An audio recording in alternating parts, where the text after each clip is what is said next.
Cari membri e delegati, caro Presidente Walter Bandej, 3 anni fa la Confederazione delle Organizzazioni Slovene in Italia e Friuli Venezia Giulia è diventata membro ordinario della FUEN. Grazie a questa adesione la minoranza slovena in Italia si è rappresentata da un partner molto attivo e affidabile nella famiglia FUEN. Sebbene l'OSSO sia un membro molto recente della FUEN, ha già organizzato insieme alla FUEN un eccellente congresso con più di 200 partecipanti a Trieste-Trst lo scorso settembre. A nome del Presidio FUEN vorrei ringraziarvi ancora una volta per l'ottima collaborazione e la perfetta organizzazione del congresso. Vala lepa.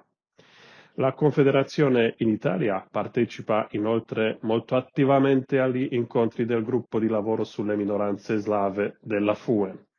La vostra organizzazione si impegna per i diritti linguistici e di rappresentazione politica degli sloveni in Italia, per lo sviluppo di relazioni di buon vicinato tra Italia e Slovenia.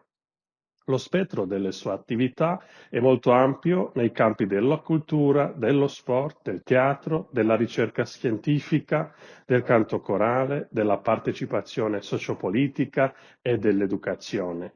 Il lavoro della SSO può essere descritto come un modello di buone pratiche in Europa. Cari delegati, le sfide della politica delle minoranze in Europa sono sempre più grandi. Attualmente stiamo vivendo una brutale guerra di aggressione russa in Ucraina. Questo ci dimostra che la politica per le minoranze è più importante che mai. La politica delle minoranze è una politica di pace preventiva e i diritti delle minoranze sono diritti umani. Questi principi guida saranno anche i temi centrali del prossimo congresso FUEN di Berlino che si terrà dal 29 settembre al 2 ottobre. Invito cordialmente la Confederazione delle Organizzazioni Slovene a partecipare al 66° congresso e ad arricchirci con le vostre esperienze e i vostri contributi nel corso del congresso.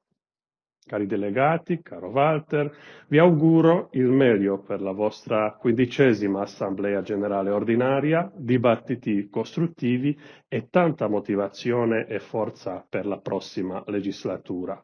La famiglia FUEN si augura di continuare a collaborare e a scambiare opinioni costruttive con i nostri amici sloveni in Italia.